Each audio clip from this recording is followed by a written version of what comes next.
Don't worry, I'm not going to fall off. I'm all right. Listening to that, I felt like I was at my own wake.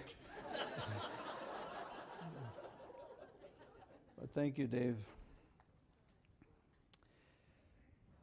I was invited partly to come and tell you what I have heard and what you have heard as participants.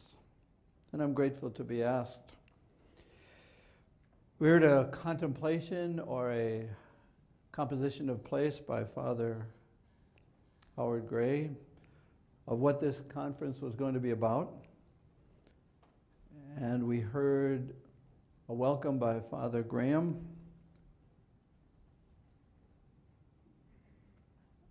And then we heard a talk yesterday morning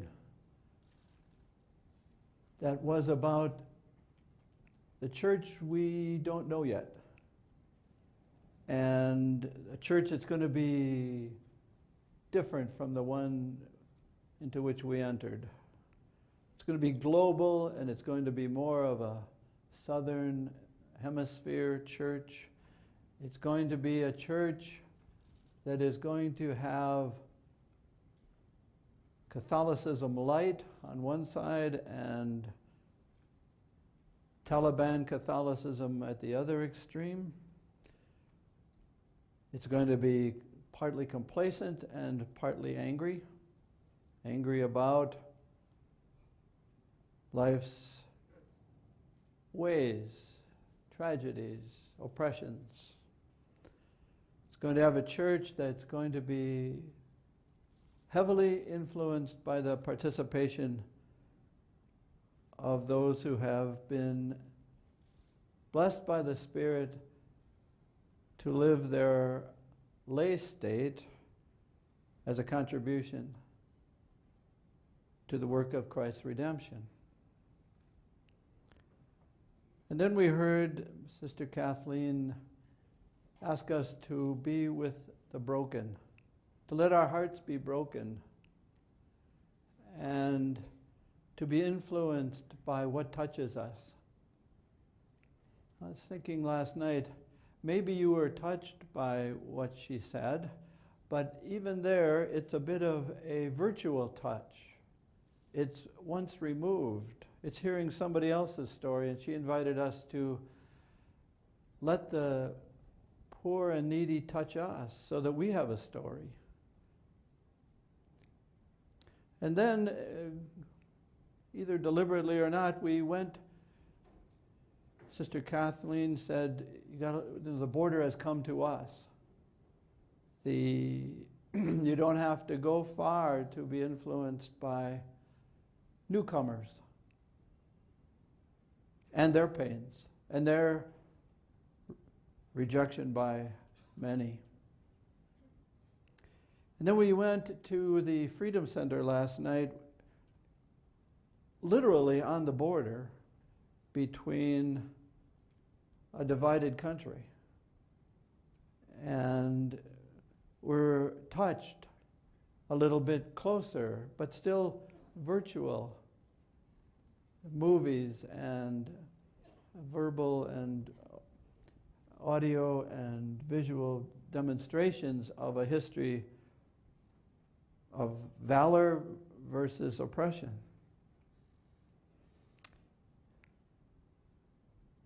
So we've heard a lot.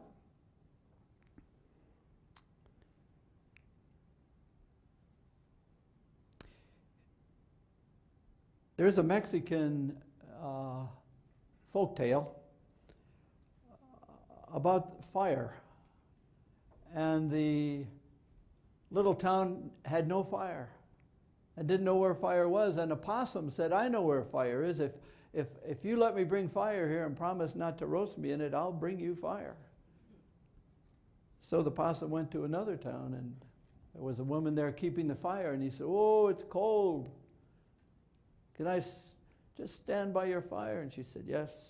And he got closer and closer. And finally, he stuck his tail in the fire, and he ran to the next town and gave them fire. Which has two things then. One is, that's why a possum's tail is bald. Actually is. Actually is. The other thing is, for us more, it's you will be interested in something insofar as it burns your ass.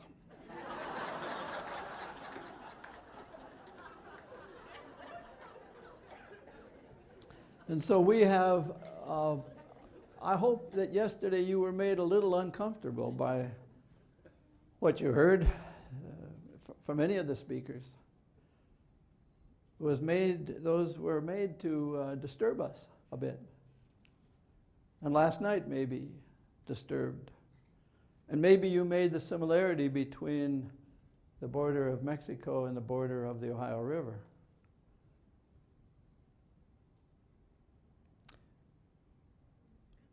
We had a dog in our house. It was a dachshund, which was quite heavy. It was part pig. His name was Nicky. And he had a habit of, after everybody had come down in the morning, he would try to go upstairs to see if somebody had let their electric blanket on, and he would snuggle under it. But my father would say, "Nicky, get down here." And Nick would turn to the wall and continue up the stairs, because if he didn't hear it and didn't see it, it didn't exist. Now, as we say in Omaha, there's a homily in there somewhere.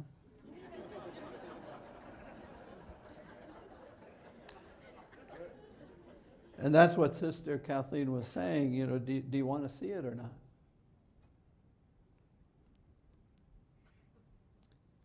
I have a spirituality kind of thing that says all interruptions are invitations, which is not easy to live with. We don't like interruptions because we have our set ways and the comfort of our expectations. I once was standing, I'd just gone through the security check at the Omaha airport, and somebody bumped into me, and she said, "Oh, I'm sorry." And I said, "No, no, no." And, you know, she didn't know who I was. And by her voice, I could tell she was a young woman. So I said, "No, no, listen, that's wonderful. I think you didn't hurt me and you didn't interrupt me, because all interruptions are invitations." She said, "Where are you going?" I said, "St. Paul." She said, "No, with this conversation."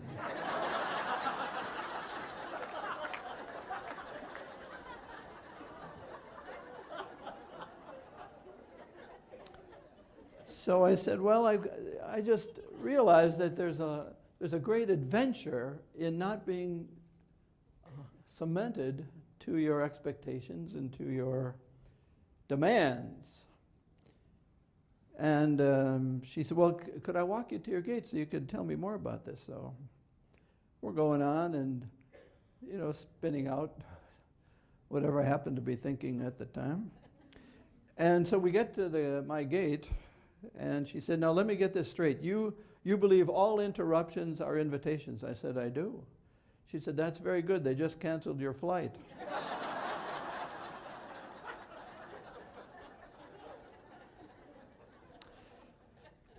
So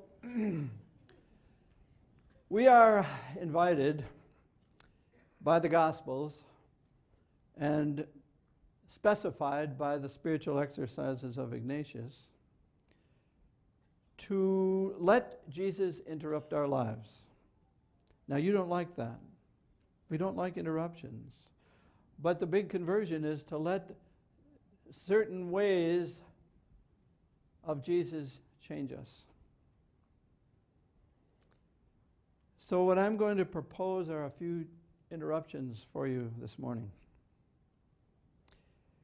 Last night I figured out I have 6 different talks. I'm not sure which one I'm going to give you. And maybe all 6. I'm not sure. We are associated with a Christ-centered way of living. And all of us in this room are committed in one way or another to extending Christ's touch in this world. And I'd like you now to have a composition of place, of an imagining your place. I'd like you to be someplace on your campus, wherever you have a campus. Just imagine it. One place might be on the steps of Xavier Church at St. Louis, might be in front of the memorial at Marquette, might be at the fountain at Creighton University. Get there.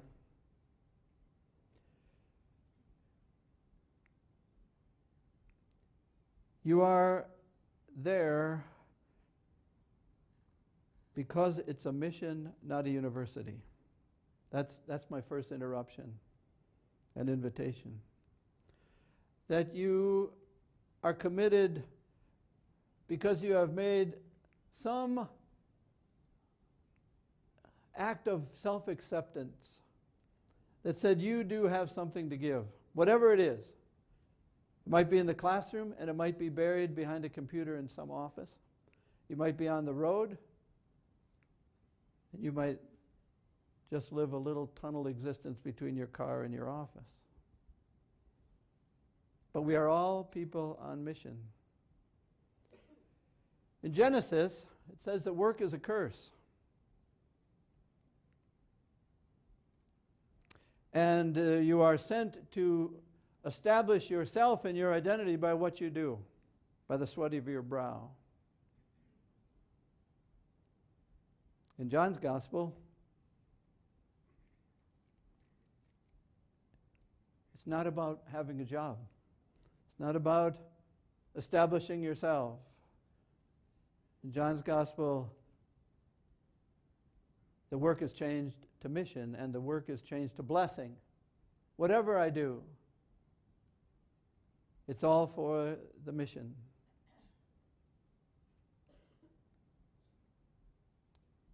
In Genesis, Adam and Eve are banished. In John's Gospel, there is the sending. Go do something. And don't evaluate yourself by what others are doing, but have an interiority that is that you accept yourself not because of the success you accomplish, but by the grace you've been given and the gifts you've been given. You do what you are, rather than you are what you do. So that's where we are in this composition of place, at your mission. Now you have to call it a college or a university. That's the secular title. And you have to say you have a job. But the real intervention and the real conversion, the real interruption, and the invitation is to move to a definition of yourself that comes from your interior, from what you have heard about yourself from the goodness of God. One of the fears I have about the Catholic light is that it's a feel-good church, or the evangelical. We feel good because we're on the right side. We have the truth.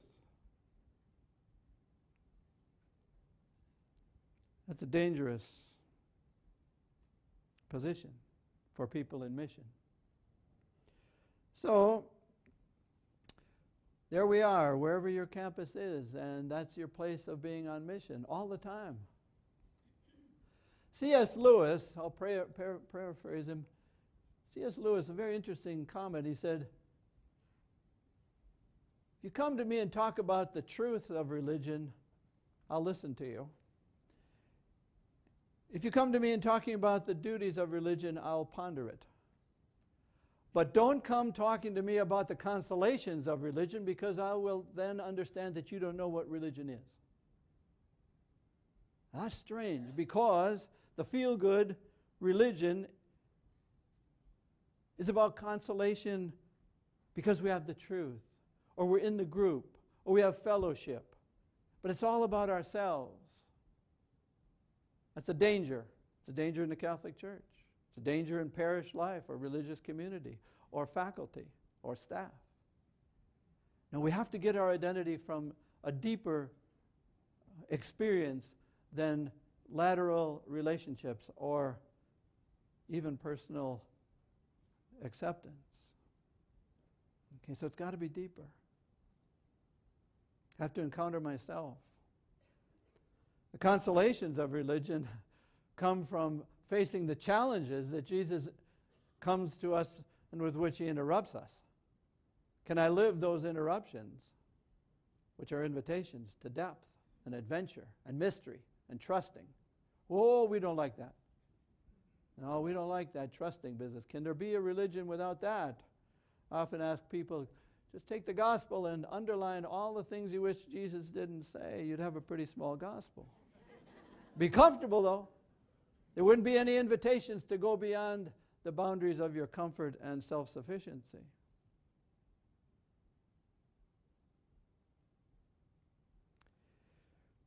Well,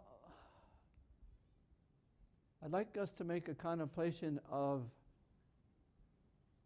the chapter 10 of Luke's Gospel. In that chapter, it opens with a missioning of the 72 to go out and do something, and he says, oh, by the way, don't do this, do this. Don't take a lot of sufficiencies. You're going to be rejected. Reminds me of Anthony DeMello. He's in a book, a little book about Song of the Bird. He says that the student says,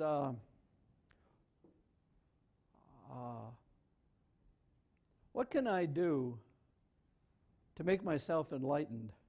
He said, the teacher says, you can do as much to make yourself enlightened as you can by making the sunrise in the morning. And he says, well, then what are these spiritual exercises? What good are they? He says, so that you will be awake in the morning to see the sunrise. It's about being alert and awake, and we'll come back to that. So he's telling about all the things, Another one, the student says, I'd like to be a teacher. He said, well, can you endure poverty and rejection and suspicion until you're 45 years old? He says, well, what happens when you're 45? He says, you get used to it.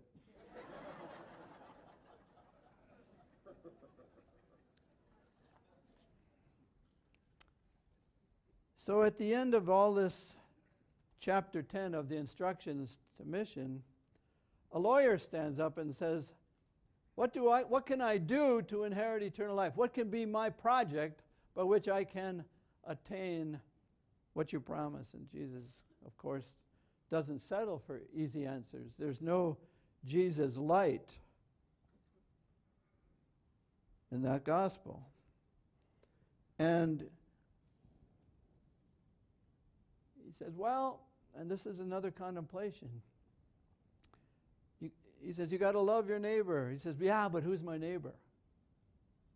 This goes back to Sister Kathleen's talk. Who's my neighbor? Who gets in? Who crosses my boundaries? Who swims my Ohio rivers? He said, well, there was a man that went down from Jerusalem to Jericho, and you know the story. And he was beaten and robbed and left half dead. And a priest and a Levite went by. And maybe they were like Nicky and they looked at the wall and passed by. But they did pass by for their own reasons. Scripture scholars have various interpretations of why they passed by. Maybe it was religious purity and purification rituals. Not being associated with somebody else's blood. Maybe they were busy, or maybe they were selfish. But they didn't want to be interrupted, nor invited beyond their boundaries. But a foreigner came, and he saw. He didn't look the other way, and he didn't pass by.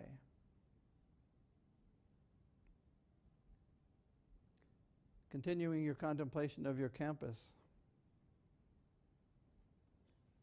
It's my experience after 19 years at Creighton University, 7 years at our high school in Omaha.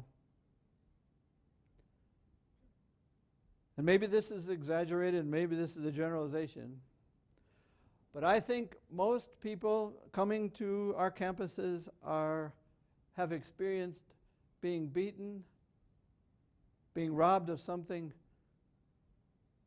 and are less alive than we want to have them when they leave us. What took away their life? What took away their name? The American culture? How did they beat our young people? How did they rob them? They robbed them of innocence at a very early age by the communication, television, computers.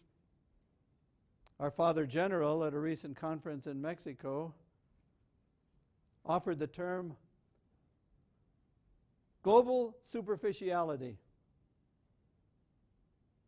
And a lot of it's caused by virtual living, virtual television, virtual games, virtual communication by texting and cell phones. They're good, but not as a universal experience of relationships. The other day, a mother told me that her daughter asked for a Ziploc bag so that she could text while she was showering. Well, you can imagine it, it's going on. I always say that. So we have these people coming, young men and women, stripped of innocence at a very early age, stripped and robbed of identity, half dead to the adventure of real relationships. Exaggeration, maybe. But most of us have dealt with young people whose condition renders them and you perhaps in tears. Maybe sexually abused, family abused, emotionally abused, physically, educationally, all kinds of abuse going on, and they come. Where did the Samaritan, take this fellow? He poured wine of care and oil of compassion and took him to an inn. And I think that's what we have. I think we have inns. Now the Samaritan paid for the stay, and I'm sure the presidents of the universities would like that to happen, but they have to go out and get money for us. But we pay care, time, investment, in all our ways. Whatever your ministry is, whatever your mission is, office, classroom, hallway, wherever you are part of the inn. You are part of the caretaking. You are part of the resurrectional work of Jesus in grace. We don't pass by on the other side. We're trying not to. There's been a little mistake I heard it yesterday. The world is not our home. That's not what Nadal said. He said the journey into the world is our home. The journey, the going out, the reaching out, the risking, being an intervention in other people's pain, loss. That's our ministry. That's our mission. We're all into that, all of us. Or we're not. And why don't we see our lives as people on mission? That's what John Allen was saying yesterday about the rise of the laity. Spirituality. We have Ignatian spirituality. We're dealing here with not Jesuit spirituality, and maybe that's a distinction we don't have to talk about, but Ignatian spirituality is all of ours. But spirituality, by its name, is a commitment to living with the tensions that are caused by what you believe. Let me back that up. Living with tension. Don't come talking to me about consolations. There's tensions in believing. There's tensions in the relationships. Those of you who are married, a relationship with husband and wife and children, you live the spirituality of that sacrament by living with the tensions of the commitment to that sacrament. Okay, let me say it again. Spirituality, and Ignatian spirituality puts much tension in us because it's based in the gospel, and there's Jesus putting all of his followers in tension. Don't take a haversack, don't take 2 tunics, putting all kinds of people in tension. We live with the tension. But our culture says, how do you spell relief? And that's the problem. We're in that tension. How do you spell relief? Alcohol, drugs, sleep, virtual living. My life is too painful. My life is too involved. I will be involved with the computer, TV screen, or the bottom of a whiskey bottle. But we say we will live with the tensions, and we will let things intervene in our lives, interrupt our lives, that we can be even in more tension as we go into a future about which we know nothing. The future of the church, the futures of our campuses, faculty. We're there in this inn to prepare people to live beyond their pain. In Ignatian contemplation, you can have imagination. And that's what I was saying. Imagine your campus. Imagine what does the innkeeper and what does the Samaritan say when it's time for the person who was beaten? He'd say, yeah, you just continue to Jericho, or go back to Jerusalem, go back to your old life. In our imagination, we would say, no, he interrupted his life and was invited to maybe have a whole string of inns. Inn 6, like Hotel 6. They got a whole string of inns. Maybe that's what Ignatius did. See, Ignatius said, what in the early companions, he said, what are we going to do? What should we do? And they've got all kinds of ideas. He said, what's the best thing we could do? Let's go and do something good. Let's go. Let's not stay here. Let's go and do something. Let's not pass by on the other side. But what's there to do? He says, let's lead people out of their false images of themselves, their false experience of life, their false experience of God. Leading out is the English translation of educere, from which we get the word education.